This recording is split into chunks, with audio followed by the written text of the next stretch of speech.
Cuando tenía 5 años, asistí a una escuela primaria que, hasta donde podía entender, estaba enfrascada en la importancia de aprender por medio de la actividad. Era parte de un programa nuevo diseñado para posibilitar que los niños se desarrollaran a su propio ritmo. Para facilitar esto, la escuela alentaba a los profesores a que confeccionaran planes de estudio inventivos. A cada profesor se le daba la libertad de crear sus propios temas, los cuales estarían en efecto por la duración del año, y todas las lecciones de las diversas asignaturas estarían diseñadas con el espíritu de este tema. Los temas recibían el nombre de grupos. Había 4 grupos: espacio, mar, tierra y comunidad, el grupo en el que yo estaba. En los grados preescolares de este país no aprendes mucho además de cómo atar tus zapatos o cómo compartir, así que la mayoría no es memorable. Solo recuerdo 2 cosas con claridad: que yo era el mejor para escribir mi nombre de manera correcta, y el proyecto Globo, que había sido la marca distintiva del grupo comunidad. Era una manera lista para mostrar la forma en la que una comunidad funcionaba en un nivel muy básico. Quizá has escuchado de esta actividad.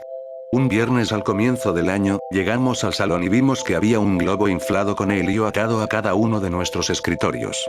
También había un marcador, un lápiz tinta, un pedazo de papel y un sobre. El proyecto consistía en escribir una nota, ponerla en el sobre y atarla al globo, sobre el cual podíamos hacer un dibujo si queríamos. La mayoría de los niños comenzaron a batallar por los globos porque querían diferentes colores, pero yo empecé con mi nota, pues había pensado mucho sobre ella. Todas las notas tenían que adherirse a una estructura vaga, pero se nos permitía ser creativos dentro de esos límites. Mi nota decía algo como esto: hola. Encontraste mi globo. Mi nombre es nombre y asisto a la escuela primaria. Puedes quedarte con el globo, pero espero que puedas escribirme de vuelta. Me gusta Mighty Max, explorar, construir fuertes, nadar y mis amigos. ¿Qué te gusta a ti? Escríbeme pronto. Aquí tienes $1 para el correo. En el dólar, había escrito para las estampillas a lo largo de la parte frontal. Mi mamá pensó que era innecesario, pero yo pensé que era brillante. La maestra tomó una fotografía Polaroid de cada uno de nosotros con nuestros globos y las pusimos en nuestros respectivos sobres junto con la nota. Ella también agregó otra nota, que asumo que era para explicar la naturaleza del proyecto y el agradecimiento a cualquiera que decidiera participar en escribirnos y enviar fotos de su ciudad o vecindario. Esa era toda la idea. Crear un sentido de comunidad sin tener que salir de la escuela, y establecer contacto vigilado con otras personas. Por las siguientes 2 semanas, las cartas empezaron a llegar. La mayoría vino con una fotografía de diferentes puntos de referencia, y cada vez que una carta llegaba, la maestra la fijaba en el gran mapa que utilizábamos para señalar de dónde había llegado la carta y cuánto había viajado el globo.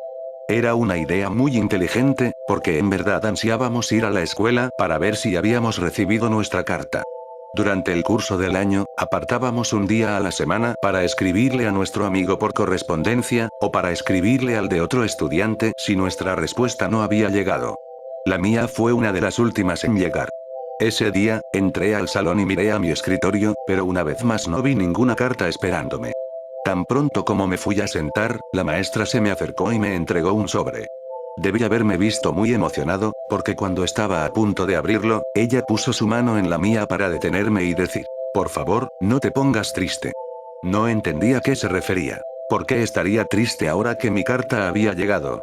Inicialmente, me encontraba desconcertado de que ella siquiera supiera lo que había en el sobre, pero ahora sé que los maestros, obviamente, veían el contenido para asegurarse de que no hubiera nada inapropiado.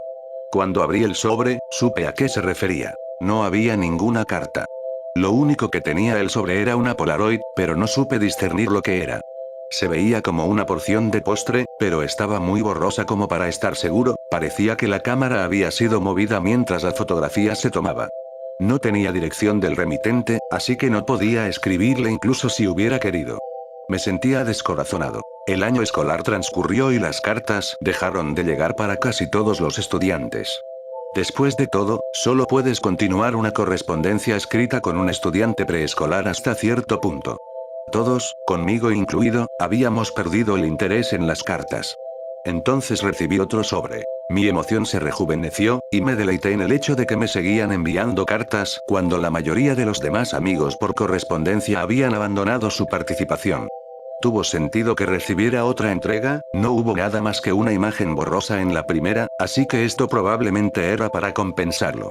Pero, de nuevo, no hubo ninguna carta. Solo otra imagen. Esta era un poco más distinguible, pero aún no la entendía. El ángulo de la fotografía apuntaba hasta lo más alto, atrapando la esquina superior de un edificio, y el resto de la imagen estaba distorsionada por el fulgor del lente debido al sol. Dado que los globos no viajaron muy lejos, y dado que todos fueron lanzados el mismo día, el mapa se había abarrotado un poco. La política para los estudiantes que aún estaban intercambiando cartas era que podían llevarse las fotografías a casa. Mi mejor amigo, Josh, tenía el segundo número más alto de fotografías llevadas a casa, su amigo por correspondencia era muy agradable y le envió fotografías desde todas partes de la ciudad vecina. Creo que Josh se llevó 4 fotografías a casa. Yo me llevé casi 50. Después de un tiempo, dejamos de ver mis fotografías. Simplemente guardaba los sobres en uno de los cajones de mi habitación, donde albergaba mi colección de rocas, cartas de béisbol, cartas de historietas, Marvel Metal, para quienes las recuerdan, y cascos de béisbol en miniatura que conseguía de la máquina expendedora en Winn-Dixie después de las prácticas de béisbol infantil. Para Navidad de ese año, mi mamá me había dado una máquina de granizados pequeña, y Josh en verdad la había codiciado, tanto que sus padres le compraron una ligeramente mejor para su cumpleaños el día antes de Año Nuevo. El verano siguiente, tuvimos la idea de que crearíamos una tienda de granizados para hacer dinero. Pensábamos que haríamos una fortuna vendiendo los granizados a $1. Josh vivía en un vecindario diferente, así que eventualmente decidimos que el mío sería mejor porque había muchas personas interesadas en sus céspedes. Los jardines en mi vecindario eran más grandes. Hicimos esto por 5 fines de semana consecutivos, hasta que mi mamá nos dijo que teníamos que parar. En la quinta semana, Josh y yo estábamos contando nuestro dinero. Hicimos un total de $16 ese día y los dividimos equitativamente. Cuando Josh me pasó mi quinto dólar, un sentimiento de sorpresa profunda me consumió. El dólar decía para las estampillas. Josh notó mi impresión y me preguntó si había contado mal. Le relaté la historia del dólar, y él hizo un comentario sobre lo genial que era. A medida que pensaba sobre ello, estuve de acuerdo. Me inundó la idea de que el dólar había vuelto a mí después de haber cambiado tantas manos. Le dije a Josh que tenía que mostrarle algo. De vuelta en mi habitación, abrí el cajón y saqué un lote de sobres.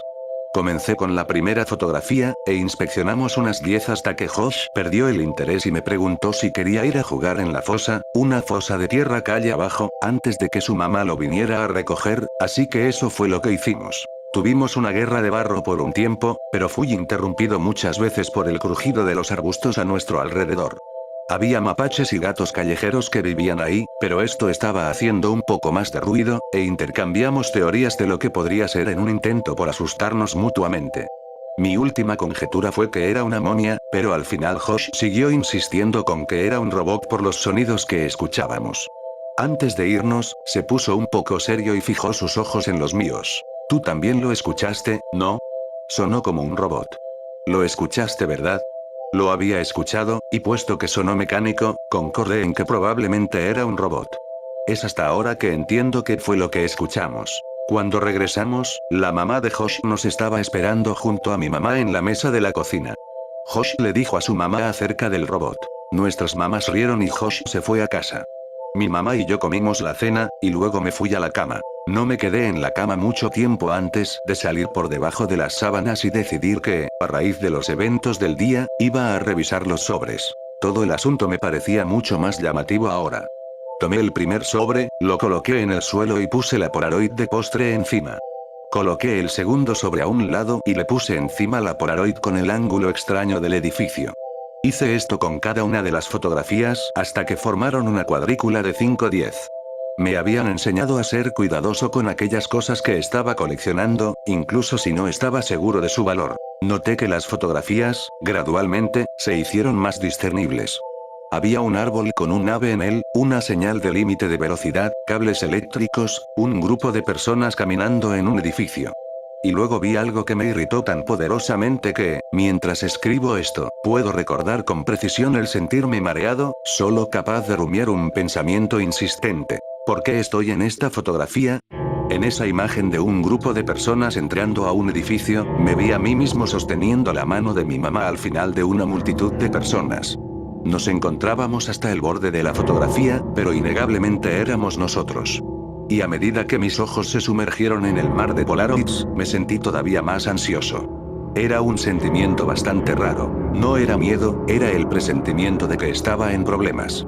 No estoy seguro de por qué fui embestido por esa sensación, pero estaba sentado ahí luchando con la noción indiscutible de que había hecho algo malo. Y solo se intensificó cuando vi las demás fotografías. Me encontraba en todas las imágenes. Ninguna de ellas era un primer plano, ninguna de ellas eran solo de mí. Pero yo estaba en cada una de las capturas, a un costado, en el fondo, en la parte baja del marco. Algunas solo tenían la parte más diminuta de mi rostro capturado en el borde de la fotografía, pero, en cualquier caso, estaba ahí. Siempre estaba ahí, no sabía qué hacer. Tu mente funciona en maneras divertidas cuando eres un niño. Una gran parte de mí tenía miedo de estar en problemas simplemente por estar despierto. Dado que ya tenía el sentimiento inminente de haber hecho algo malo, decidí que esperaría hasta el día siguiente. El día siguiente, mi mamá tuvo el día libre y pasó la mayor parte de la mañana limpiando la casa. Vi caricaturas, creo, y esperé hasta que pensé que era un buen momento para mostrarle las Polaroids. Cuando ella salió a traer el correo, agarré un par de fotografías y las puse en la mesa frente a mí mientras esperaba que ella volviera a entrar. Cuando regresó, ya estaba abriendo el correo y apartó algo de correo basura. Alcé mi voz. Mamá, ¿puedes venir un segundo? Tengo estas fotografías. Un momento, cariño. Necesito marcar esto en el calendario. Después de un minuto o dos, ella se acercó detrás de mí y me preguntó qué era lo que necesitaba. Podía oírla barajando el correo a mis espaldas, pero yo solo observaba las Polaroids y le conté sobre ellas. Conforme se lo explicaba y señalaba las fotografías, sus ajas frecuentes disminuyeron, y de súbito estaba completamente en silencio. El próximo sonido que escuché de ella se escuchó como si estuviera tratando de recuperar su aliento en una habitación desprovista de aire. Al menos sus jadeos trabajosos fueron dominados, y simplemente botó el correo restante en la mesa, dirigiéndose al teléfono de la cocina. Mamá. Lo siento, no sabía nada. No te molestes conmigo. Ella estaba caminando de adelante hacia atrás con el teléfono presionado en su oreja. Jugué nerviosamente con el correo que estaba a un lado de mis Polaroids. El primer sobre tenía algo sobresaliendo que jalé ansiosa e imprudentemente hasta que salió. Era otra Polaroid. Confundido, pensé que una de mis Polaroids se había colado de alguna forma cuando ella tiró el correo. Pero al darle la vuelta y estudiarla, me di cuenta de que no había visto esa antes. Para mi asombro, era yo, pero esta era una captura mucho más próxima. Estaba rodeado de árboles y sonreía. Pero no era solo yo, Josh estaba ahí también. Esto era de ayer. Empecé a gritarle a mi mamá, quien seguía discutiendo en el teléfono. Repetidamente, llamé su atención hasta que al fin me respondió con un ¿qué? Y solo pude preguntar. ¿A quién estás llamando? Estoy hablando con la policía, cariño. ¿Pero por qué? Lo siento. No fue mi intención. Ella me contestó con una respuesta que nunca comprendí hasta que fui forzado a revisitar estos eventos de los años más tempranos de mi vida. Agarró el sobre de la mesa y lo sostuvo a lo alto para mis ojos, pero solo pude verla a ella y observar cómo todo el color se empezaba a drenar de su rostro. Con lágrimas abultándose en sus ojos, dijo que tuvo que llamar a la policía porque el sobre no tenía ningún sello de la oficina postal.